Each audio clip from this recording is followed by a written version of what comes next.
There's been a lot of controversy around the film Roadhouse, the upcoming Amazon Mm. Prime Roadhouse movie. We've talked about a lot before about things like them not wanting it to go straight to streaming. They want it to go to theaters and stuff. But we got some more news that the director might be boycotting the film. That's a big thing. It is. Now, this Deadline article is positioned to give us more details around what the director feels, because we just got kind of hearsay. You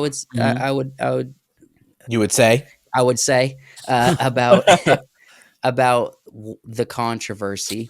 We actually get some details from the director. He's boycotting SXSW premiere of his Jake Gyllenhaal film Roadhouse to protest Amazon MGM bypassing theaters for Prime streaming release. First off, this is a big deal. At first, this director has quite a few notable films under his belt, including Born Identity, Mr. and Miss Smith, Edge of Tomorrow.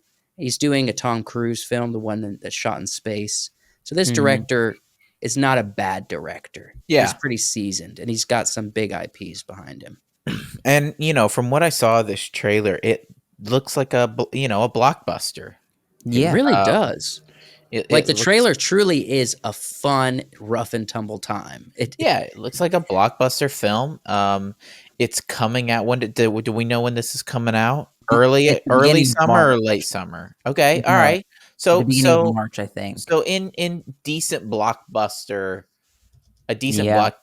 time frame, not like a movie that they're giving up on, like sometime in right after summer when all the big summer blockbusters, something interesting, something coming fun. Out soon.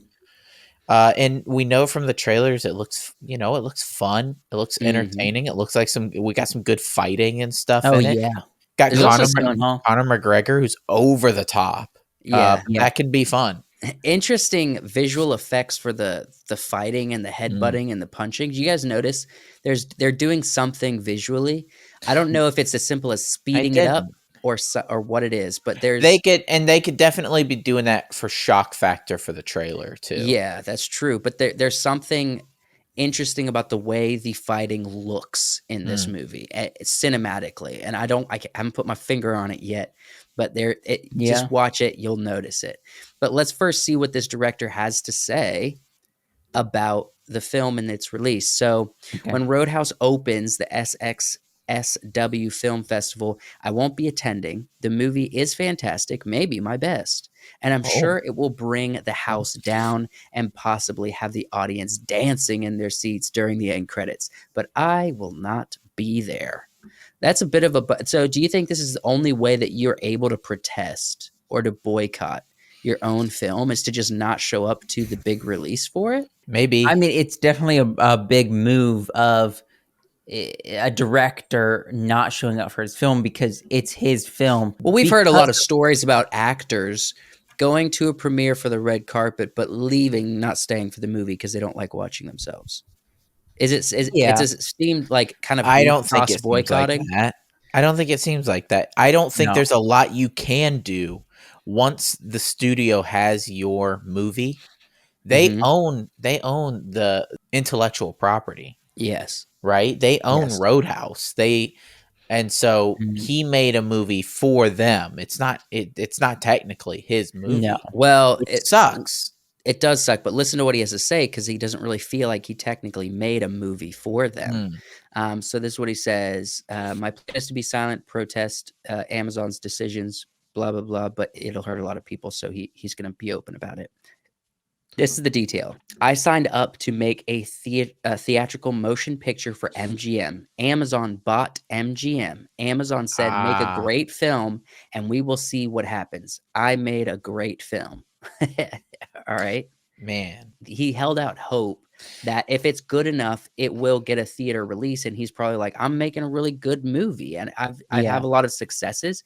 He brings up a point that all of his recent movies have done really well, like Born Identity spawned 4 sequels. Mr. and Miss Smith, he had 2 iconic actors to play in that film.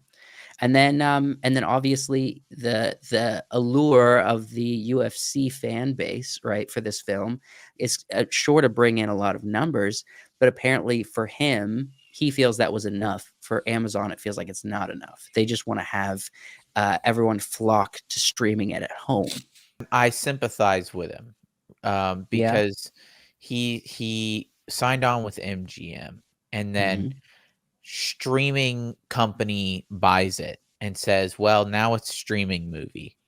Right. So you're making this movie for theaters, and there's something to be said when you know you're making a movie for theaters. You know that this is going to be a blockbuster.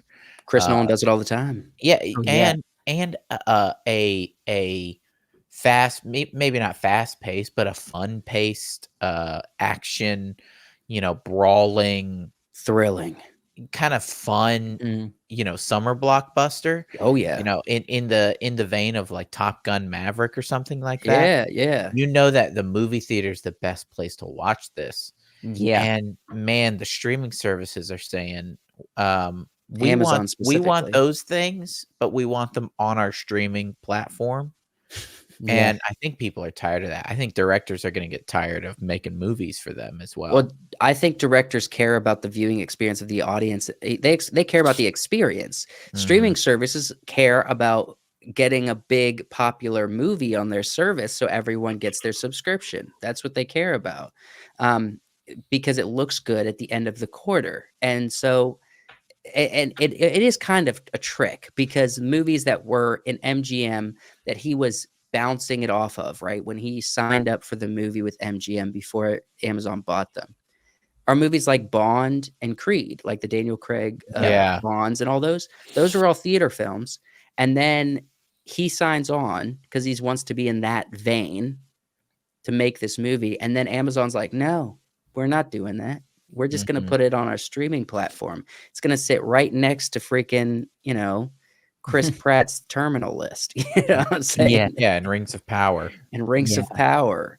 And it's just kind of a silly choice, because this guy cares about the audience, and most directors and creatives do care about the way the audience receives it, because that's what they do it for. Whereas opposed to the business world, which really just cares about bottom lines. I'm gonna play devil's advocate here. Okay.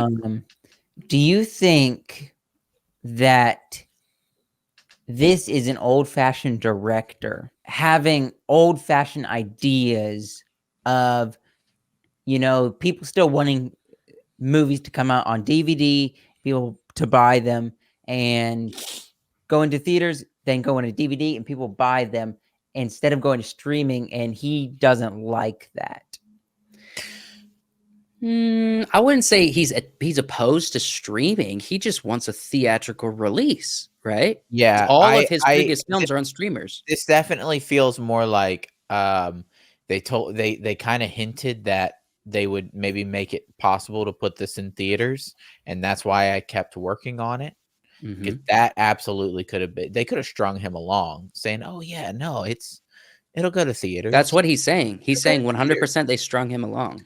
Also, I do want to say that all of this is his word of him saying, it screened really great, and it's one of the best movies I've ever made. This movie could come out and be trash. Terrible. Yeah. Well, apparently a lot of people that haven't seen it yet, and Fox News put out an article that was just showing X posts about how no one's looking forward to a remake of Roadhouse because they're just so loyal to the original. But they're like, this movie's going to be trash.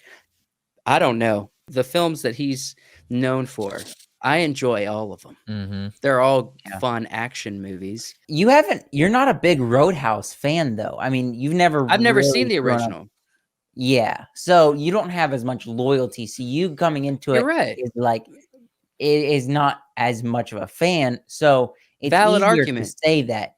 But you two who have seen it, do you really feel like Jake Gyllenhaal and Doug Liman can't create a awesome remake of this movie? I don't think so. I don't. Go ahead. I mean, I wouldn't. I've seen the movie, but I've seen the movie in like the past like 2 years. I watched it. I wouldn't consider myself like a hardcore fan either because, and I don't know if there's hardcore fans to this because it's just kind of a cheesy movie, but I wouldn't consider myself even a fan because I've only seen it once. I think but I think anything that Jake Gyllenhaal does, I'm going to respect because he's usually going to do it in a respectful way. What? Roadhouse is a goofy, corny action movie with strange pacing that people have a lot of attachment to for some reason. It's not one of the best movies of the 80s. It really isn't. If you break it down, it is a fun movie. It is an entertaining movie 100%. And I think that they may not be able to gather the audience that Roadhouse has. But that doesn't mean that they're not going to be able to make a movie that is in a similar vein of being fun and flashy. And I mean, I would hope a decent pace. They seem to be doing a similar story. He goes to try to help out this roadhouse, and there's Conor McGregor. There's an asshole in town who's right. Making everybody miserable. That's what Roadhouse is about. If they can do that and have a good time and put in some spectacle, they can make a good movie, and a movie that probably deserved to be in theaters. Let us know down in the comments what you guys think of Doug Liman's words here. If you think this is a tragedy, if you think that we should all go out and boycott this film and not watch not watch it the first week it drops on Amazon just to make a statement, you know what I mean? And watch it the second week, or if it doesn't matter to you at all and you don't really give a crap about what the director's vision is for the audience enjoyment, let us know down below. Like the video, subscribe to the channel. We'll see you next time.